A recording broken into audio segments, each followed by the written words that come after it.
ایک غریب آدمی بدو رات کے وقت وہ کہیں بیچارہ صبح سے چلا تھا، مدینے پہنچتے اسے رات ہو گئی۔ اس نے ڈرتے ہوئے نا خیمہ باہر لگا لیا، جہاں رات ہوئی نا آدھی رات ہو گئی، 1-2 بجے سمجھ لے پہنچا مدینے، تو اس نے باہر نے خیمہ لگا لیا۔ بیوی اس کی امید سے تھی، بچے کی ولادت کا وقت قریب آ گیا، بیمار ہو گئی، اس نے خیمہ لگایا۔ بیوی اندر ہے، حضرت عمر فاروق گشت پہ تھے رات کو، ساتھ ایک غلام تھا۔ حضرت عمر فاروق رضی اللہ تعالیٰ عنہ کہنے لگے وہ آگ جل رہی ہے تھوڑی سی، پتہ کرو کون ہے۔ تو آپ کا غلام پتہ کرنے گیا تو بدو نے ڈانٹ دیا، کہنے لگے جاؤ تمہیں کیوں بتاؤں۔ حضرت عمر خود گئے، کہنے لگے مسافر بھائی بتا تو صحیح۔ کہنے لگا جی چھوڑے، میں آپ کو کیوں بتاؤں، میں کون ہوں، کیسے آیا ہوں۔ فرمایا خیمے کے اندر سے کرہنے کی آواز آتی، کوئی درد سے چیخ رہا ہے، بتا ہمیں بات کیا ہے۔ کہنے لگا جی میں فلاں بستی فلاں علاقے کا ایک غریب ہوں، امیر المومنین عمر فاروق سے ملنے آیا ہوں، اور رات ہو گئی ہے تو یہاں خیمہ لگایا ہے، صبح میں ان سے مل کے چلا جاؤں گا۔ تو رات کو تکلیف دینا پسند نہیں کیا، تو میری بیوی امید سے تھی، اب بچے کی ولادت کا وقت قریب ہے، پاس کوئی نہیں۔ حضرت عمر کہنے لگے تو ٹھہر میں ابھی آیا، چہرے پہ نقاب ہے، اسے بتایا نہیں میں ہی امیر المومنین۔ عمر دوڑے گئے، اپنی زوجہ سے کہنے لگے اگر تجھے بہت بڑا اجر مل رہا ہو تو حاصل کرے گی؟ کہا کروں گی۔ تو کہنے لگے چل پھر میرے ساتھ، بہت بڑا اجر ہے۔ ایک دوست کے ہاں ولادت کا وقت ہے، ضرورت کی چیزیں ساتھ لے لو۔ اس عورت نے تھوڑے دانے لے لیے، گھی لے لیا۔ حضرت عمر سے کہنے لگی لکڑیاں اکٹھی کر لے۔ امیر المومنین کونسلر کی بات نہیں بتا رہا آپ کو، میں آپ کو ایم پی اے کی بات نہیں بتا رہا، اس کی بات بتا رہا ہوں جو 22 لاکھ مربع میل کا حکمران ہے، اس کی بات بتا رہا ہوں جس کے بارے میں میرے مصطفیٰ کریم صلی اللہ تعالیٰ علیہ وآلہ وسلم نے فرمایا میرا عمر تو وہ ہے کہ 950 سال حضرت جبریل بھی اس کی شان بیان کرے تو عظمت ختم نہیں ہوتی۔ اتنا بڑا شخص۔ حضرت عمر نے لکڑیاں اکٹھی کی، اینٹوں کا روڑے لے کے چولہا بنایا، پہنچ گئے۔ آپ کی زوجہ کہنے لگی یہ تھوڑے دانے ڈالنے، گھی ڈالنے اور ایک لکڑی لے کے اس کو ہلائیں، تیار کریں۔ خود زوجہ اندر چلی گئی، حضرت عمر باہر پکانے لگے۔ وہ بدو کہتا ہے میں اس طرح کا ان کے ساتھ بہیو کرنے لگا جیسے وہ کسی چوکیدار کے ساتھ نہیں کرتا۔ میں نے سمجھا یہ عمر نے چوکیدار رکھے آنے جانے والے مہمانوں کا۔ میں کبھی پانی کا پیالہ مانگتا، کبھی کوئی بات، عمر دوڑے جاتے، کبھی پانی لاتے۔ او مسلمانوں، او میرے رسول کے غلاموں، یہاں اس دین کی بات کی جا رہی ہے جو دین حضرت عمر فاروق رضی اللہ تعالیٰ عنہ نے جس پر عمل کر کے دکھایا ہے، اس دین کی۔ یہ والا نظام ہم نے لانا تھا، یہ ہمیں بتایا گیا تھا کہ پاکستان میں یہ رنگ ہوگا، ایسا نہیں ہوگا کہ امیر بیمار ہو تو لندن میں علاج ہو، یورپ میں، اور غریب کا بچہ بھی پیدا ہو تو وہ ہسپتال کے دروازے پہ ہی پیدا ہو جائے۔ یہ اس والے پاکستان کی تصویر ہمیں نہیں دکھائی گئی کہ گندم امیر شہر کی ہوتی رہی خراب اور بچی کسی غریب کی فاقوں سے مر گئی۔ لیکن یاد رکھو، بس میری زبان پہ آیا ہے آج، مجھے کہہ لینے دو، امیر شہر سے لیں گے حساب پائی پائی کا۔ بس مجھے کہنے دو، ارادہ کرنے دو، امیر شہر سے لیں گے حساب پائی پائی کا۔ بس غریب شہر کے بچے تو جوان ہونے دو، ذرا ہمارے بچوں کو بڑا ہو لینے دو، ذرا انہیں اپنے دین کو سمجھ لینے دو، ہم ہمیں پوچھیں گے۔ اور اگر یہاں غریب نہ پوچھ سکے تو میرے نبی پاک نے فرمایا قیامت والے دن غریب ہی طاقتور ہوں گے، وہ دن ہوگا ہی غریبوں کا، یہ تمہیں پوچھیں گے۔ ہوٹل میں نا ایک بابا جی برتن مانجتے تھے، بوڑھے آدمی تھے، 70 سال کے قریب عمر تھی۔ ان کا ایک بیٹا تھا، ایک بہو تھی، ایک پوتا تھا، لیکن وہ بیچارے بیٹا بیمار رہتا تھا تو لہٰذا وہ خود مزدوری کرتے تھے۔ کہتے ہیں ایک دن وہ بابا جی میرے پاس آئے، کہنے لگے میم صاحبہ 2-4 دن کی چھٹی چاہیے۔ تو میں نے کہا خیریت ہے؟ کہنے لگے میڈم میرا بیٹا فوت ہو گیا۔ بیٹا، آپ کو پتہ ہے باپ کا جنازہ پڑھنا آسان ہے، بیٹے کا جنازہ اٹھانا بڑا مشکل کام۔ کہتی ہے میں کچھ لکھ رہی تھی، میرے ہاتھ سے قلم گر گیا، میں نے خود گاڑی بھیجی، بابا جی گاؤں چلے گئے جہاں وہ رہتے تھے۔ کہتی 2-3 دن کے بعد میں اور میرا شوہر گئے تو رستے میں ہم باتیں کر رہے تھے کہ کیا تعزیت کریں گے، ایک ہی بیٹا تھا، کوئی رشتہ دار بھی نہیں، تو اس کی تو کائنات اجڑ گئی، کن لفظوں سے اسے تعزیت کیا کہیں گے۔ کہتے جب ہم گئے تو وہ ٹوٹی ہوئی چٹائی پہ بیٹھا تھا، کچھ لوگ قریب تھے، ہم نے جا کے کہا بابا آپ مسلمان ہیں، ہم آپ کو کیا نصیحت کریں۔ ایک ہی بیٹا تھا کہ کس طرح کر کے ہم آپ کو تسلی دیں. تو کہتے ہیں اس نے آنکھیں کھولی, بوڑھی آنکھوں میں ایمان کی روشنی. کہنے لگا بی بی کیا تعزیت کی بات کرتی ہو, میں نے کوئی پیسے جمع کرا کے بیٹا لیا تھا, خدا نے فضل سے دیا تھا, عدل سے لے گیا ہے, میں اپنے رب کے فیصلے میں بڑا راضی ہوں. اللہ اکبر. وہ خاتون کہتی ہے کہ وہ بابا جی سے میں نے کہا کہ چلو آپ 1 مہینے کی چھٹی کر لے. تو کہنے لگا نہیں میڈم میں مسلمان ہوں, مفت کی روٹی نہیں کھاتا, مزدوری کر کے کھاتا ہوں, میں انشاءاللہ 2-3 دن کے بعد کام پہ آ جاؤں گا. کہتے ہیں وہ چند دنوں کے بعد آ گیا. اللہ کی قدرت کے ابھی 2-3 ماہ گزرے تھے, پھر آیا. میڈم چھٹی چاہیے کچھ دنوں کی. میں نے کہا خیریت ہے؟ کہنے لگے وہ میری بہو بھی ہارٹ اٹیک سے فوت ہو گئی.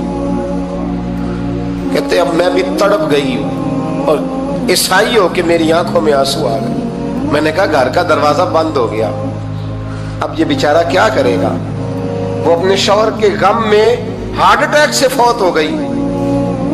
کہتے ہم پھر 2-3 دن کے بعد تعزیت کے لیے گئے. پھر ٹوٹی ہوئی چٹائی, بوڑھا نہ اپنی انگلیوں سے زمین پر کچھ بنا رہا.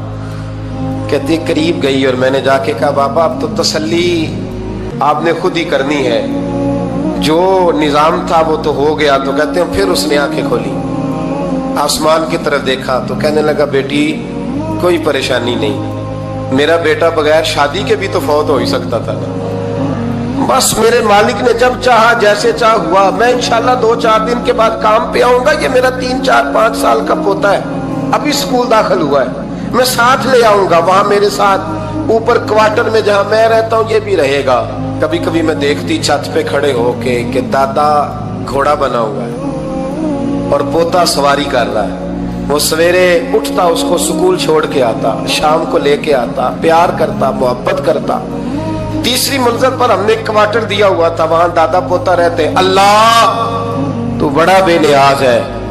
کہتی ہے اقبال ایک دن نا پوتا اوپر والی منزل پہ کھیل رہا تھا, اس کا پیر پھسلا, وہ گردن کے بل زمین پہ گرا. مجھے خبر ہوئی تو میں دوڑی, ایمبولینس منگائی. خون سے لتھڑے ہوئے اس بچے کو دادے نے اپنی گود میں رکھا. اور جب ہم ہسپتال کی طرف گئے تو ہاسپٹل بعد میں آیا, جناب اسرائیل پہلے آ گئے اور کہتے ہیں وہ گود میں دم توڑ گیا. پھر دادے نے اسے اپنے ہاتھوں سے غسل دیا, پھر اس نے اپنے بوڑھے ہاتھوں سے قبر کھودی اور پھر مٹی ڈال کے کہنے لگا انا للہ و انا الیہ راجعون. جے سونا ہی میرے دکھ وچ راضی, جے سونا ہی میرے دکھ وچ راضی. پھر سکھ نو چلے ڈاواں.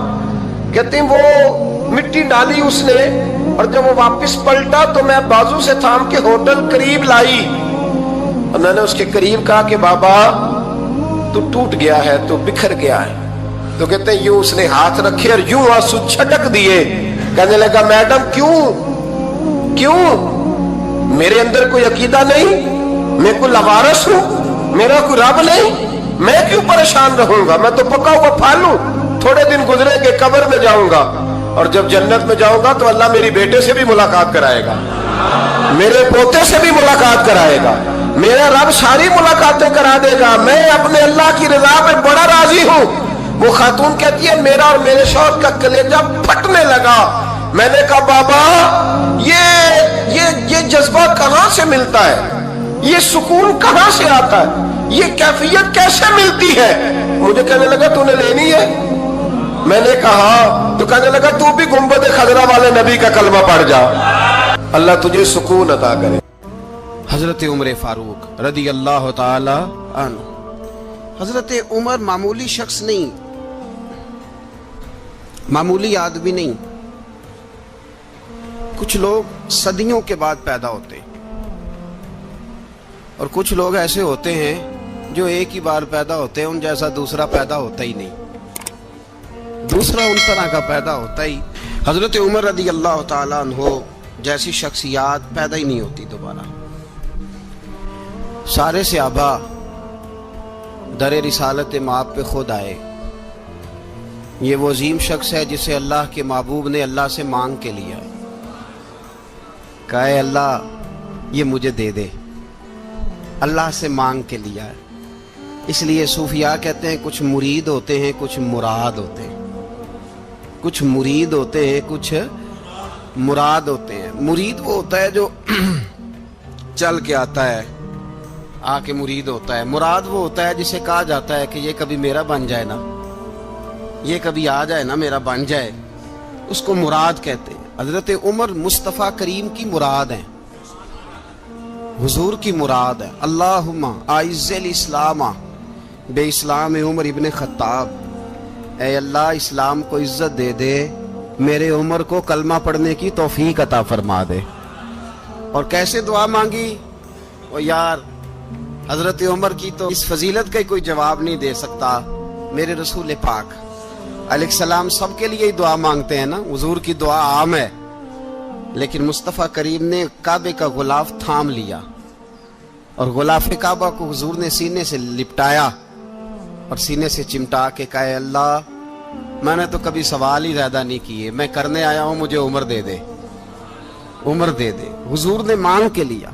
اور پھر جب جس کو حضور مانگے اللہ سے کہ حضرت عمر رضی اللہ تعالیٰ عنہ کا آج یوم شہادت ہے, میرا تو دل کرتا تھا کہ فجر سے باتیں شروع ہوں اور سارا دن ہی عمر کی باتیں ہوتی رہیں, سارا دن جناب عمر کی باتیں, سارا دن. اس لیے کہ ذکر جناب عمر کا ہوگا پر راضی اللہ کے رسول ہوں گے صلی اللہ ہو, تو جاگ کے بیٹھے, خوش ہو کے بیٹھے. ہمارے ہاں منایا ہی نہیں جاتا. بابے اللہ کیتا ساؤن بھادروں اسو کتا تے منڈے جنوری فروری, تو اسلامی سال بھی گیا اور وہ تاریخیں بھی ساری گئیں. یکم محرم امت مسلمہ کے لیے بہت بڑا دن ہے, بہت بڑا دن. یہ شہادت ہے حضرت عمر فاروق کی رضی اللہ تعالی عنہ. یہاں چھوٹی چھوٹی باتوں پہ گورنمنٹ چھٹی کرتی پھرتی ہے, چھوٹی چھوٹی باتوں. الیکشن ہو گیا تو چھٹی, فلاں جگہ پہ تھوڑا سا کسی نے خبر دے دی کہ کوئی پریشانی ہے تو چھٹی, فلاں جگہ یہ ہو گیا تو چھٹی. یہاں تک کہ فلاں وزیر صاحب فلاں علاقے میں آئیں گے تو سارے علاقے کو چھٹی. اور اب تو اس سے بڑا حال ہونے لگا ہے, اگر جن لوگوں کی سندھ میں حکومت ہے ان کے لیڈر کا دن آیا تو اس دن چھٹی, اور جن کی پنجاب میں حکومت ہے ان کا دن آیا تو چھٹی. ہمارا مطالبہ ہے حکومت پاکستان سے, اگر سر اٹھا کے جینا چاہتے ہو تو یکم محرم کو چھٹی کیا کرو. اگر سر اٹھا کے جینا چاہتے ہو تو یکم محرم کو چھٹی کرو جناب عمر کے دن. اور ملت کے جوانوں کو بتاؤ کہ اگر عزت کی زندگی جینا چاہتے ہو تو اس طرح جیو جس طرح فاروق اعظم جی کے گئے ہیں. عزت اور وقار کی زندگی. جمہوریت حضرت عمر سے سیکھنی پڑے گی, حکومت کرنے کے طریقے حضرت عمر سے. رعایا کو سیکھنا پڑے گا کہ امیر کس طرح بنایا جاتا ہے اور امیر کس طرح کے ہوتے ہیں. یہاں لوگ ہمیں یورپ کی مثالیں دیتے ہیں, لوگ یہاں ہمیں آ کر کے امریکہ کی مثالیں, انہیں کیا پتا حکومت کیا ہوتی ہے. وہ کہتے ہیں جی وہ سائیکل پہ جاتا ہے ان کا حکمران. میں نے کہا وہ سائیکل پہ جاتا ہے؟ میرے عمر فاروق مدینے سے مکے گئے تھے تو پیدل ہی حج کرنے چلے گئے, پیدل ہی. اور جناب عمر فاروق رضی اللہ تعالیٰ عنہ عید کی نماز پڑھانے گئے. عید کی نماز عمر خطبہ عید دینے گئے. اور اس زمانے میں کون سا غریب ہے جو ننگے پاؤں جاتا ہو؟ کون سا غریب ہے جو مسجد ننگے پاؤں جاتا ہو؟ لوگوں نے تو 3 قسم کی چپلیں رکھی ہوئی ہیں. ایک مسجد جانے کی علیحدہ ہے, گھر پہننے کی علیحدہ ہے, شادی بیاہ پہ جانے کی چپل علیحدہ ہے. حضرت عمر فاروق رضی اللہ تعالیٰ عنہ نکلے عید کا خطبہ دینے کے لیے تو بیوی سے کہنے لگے جوتا. اس نے کہا صاحب اتنی دفعہ ٹوٹا ہے اب گانٹھا نہیں جا سکتا, اتنی دفعہ ٹوٹا ہے کہ اب دوبارہ پیمند نہیں لگ سکتے. تو حضرت عمر کہنے لگے چل کوئی حرج نہیں, بغیر جوتے کے ننگے پیر ہی چلتے ہیں, کوئی حرج نہیں. تو کہنے لگے لوگ کیا کہیں گے؟ فرمایا چپ کر. لوگ جس دن عمر نے یہ دیکھ لیا نا لوگ اس کے بارے میں کیا کہتے ہیں, اس دن عمر نہیں رہے گا. تو کہا پھر آپ کا نظریہ کیا ہے؟ فرمایا میرا نظریہ یہ ہے کہ رب رسول میرے بارے میں کیا کہتے ہیں. لوگوں کا کیا ہے؟ لوگ کل کسی کے بارے میں کچھ کہتے ہیں اور پرسوں کچھ کہتے ہیں. میرا نظریہ یہ ہے کہ رب رسول میرے بارے میں ننگے پیر عمر جا رہے ہیں. کون جی؟ میں بڑا ماڑا. اچھا جناب کیا غربت ہے؟ 10 قسم کے جوڑے لٹکے ہوئے ہیں کمرے میں اور پہننے کی فرصت نہیں. سویرے کیا پہننا ہے, شام کیا پہننا ہے, 15 سوٹ کٹھے استری ہو کے لانڈری والا بھیج رہا ہے اور تو غریب ہے. تو بہت بڑا غریب ہے، اس لیے کہ غربت پیسوں کی وجہ سے نہیں ہوتی، غربت تو دل کی ہوتی ہے، تو واقعی بڑا غریب ہے اور تو غریب ہی رہے گا۔ امیر تو عمر فاروق تھے، عمر فاروق تھے جو ننگے پاؤں چلے گئے عید کی نماز پڑھانے، تو رستے میں جو ملا کہنے لگا عمر جوتا تو پہن لو۔ فرمایا تمہیں عمر کا جوتا نہ پہننے کا نقص تو نظر آیا ہے، کوئی حرج نہیں، اگر عمر کو کبھی بتانا ہوا تو وہ والا نقص بتانا جو عمر کی سیرت میں پیدا ہو، کردار میں پیدا ہو، وہ والا نقص بتانا، یہ چھوڑو جوتے آتے جاتے رہتے۔ ننگے پاؤں گئے، پاؤں دھوئے، نماز پڑھائی، لوٹ آئے۔ او بھائی یہاں تو ہمارا بناؤ سنگار اترنا، جتنی توجہ کپڑوں کی طرف ہے اتنی توجہ کبھی ہماری علم کی طرف ہوتی نا، جتنا ذوق شوق ہمارا بناؤ سنگار کی جانب ہے، اتنا بناؤ سنگار کبھی ہمارا اخلاقیات کی جانب ہوتا تو معاملات بڑی حد تک سنورے ہوئے ہوتے۔ حضرت سیدنا فاروق اعظم رضی اللہ تعالی اپنی زندگی کو ترتیب دیا، ایک دن بھی خلافت نہیں مانگی اللہ سے۔ حضرت عوف بن مالک اشجعی ایک صحابی ہیں، حضرت عوف بن مالک رضی اللہ تعالیٰ عنہ فرماتے ہیں کہ جناب ابو بکر صدیق کا زمانہ تھا تو میں نے خواب دیکھا، میں نے خواب میں جناب عمر کو دیکھا، اور میں نے دیکھا کہ کوئی کہنے والا کہہ رہا ہے کہ عمر وہ ہے کہ اللہ کے رستے میں کوئی اسے جتنا مرضی برا بھلا کہے یہ پرواہ نہیں کرتا۔ کس کے رستے میں؟ بولے سارے۔ اس کا مطلب ہے اللہ کے رستے میں لوگ برا بھلا بھی، قرآن مجید نے کہا وَلَا يَخَافُونَ لَوْمَةَ لَائِمٍ، کچھ لوگ ایسے ہیں جو برا بھلا کہنے والوں کی پرواہ نہیں کرتے۔ آپ یقین کریں اگر پرواہ شروع ہو جائے نا تو دین کا کام ختم ہو جائے، نہ کوئی تقریر کرے، نہ کوئی تدریس کرے، نہ کوئی پیری مریدی کرے، ختم ہو جائے اگر باتوں کی پرواہ ہو۔ لیکن وہ پرواہ، حضرت عوف بن مالک اشجعی کہتے ہیں میں نے خواب میں دیکھا کہ عمر وہ ہے جو کسی کی پرواہ، اور دوسری بات میں نے یہ دیکھی کہ عمر خلیفہ بنے گا، اور تیسری بات میں نے خواب میں یہ دیکھی کہ عمر شہید بھی کیا جائے گا، عمر شہید بھی ہوگا۔ یہ میں نے 3 باتیں خواب میں دیکھی۔ فرماتے ہیں میں نے آ کے خواب حضرت ابو بکر صدیق کو سنائی، وہ خلیفہ تھے، وہ کہنے لگے ٹھہر جا میں عمر کو بلاتا ہوں، اس کے سامنے دوبارہ سنانا، اس کے سامنے۔ فرماتے ہیں میں نے بلایا حضرت عمر فاروق کو، آ کے بیٹھے، خواب شروع ہوا، کہ ایک بات تو میں نے یہ دیکھی کہ آپ ملامت کرنے والے کی پرواہ نہیں کرتے، دوسرا آپ خلیفہ بنے گے۔ جناب عمر کہنے لگے چپ کر، ابو بکر کے سامنے ہی کہہ رہا ہے، چپ کر، خلیفہ کے سامنے ہی کہہ رہا ہے۔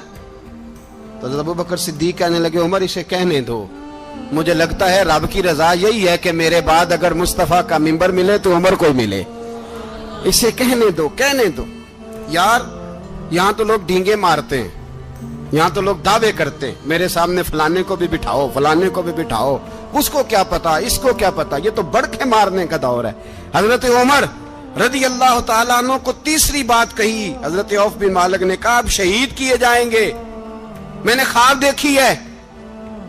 نیک لوگوں کے خواب بڑی حد تک سچے ہوتے ہیں، کہا میں نے خواب دیکھی ہے۔ تو حضرت عمر کہنے لگے شہید تو دلیر لوگ ہوتے ہیں، شہید تو دلیر، جسے سارا زمانہ دلیر کہہ رہا ہے وہ اپنے بارے میں کیا کہہ رہے ہیں؟ کہتے ہیں شہید تو دلیر، میں تو کاہل سا آدمی ہوں، سست آدمی ہوں، میں تو اتنا کام ہی نہیں کرتا، تو یہ خواب تو نے جو دیکھا ہے نا پھر سے دیکھنا۔ تو ابو بکر صدیق فرمانے لگے عاجزی نہ کر، انکساری نہ کر، تو جو کہہ رہا ہے ٹھیک کہہ رہا ہے، لیکن مجھے سن کے شکر بھی ہوا ہے اور افسوس بھی ہوا ہے۔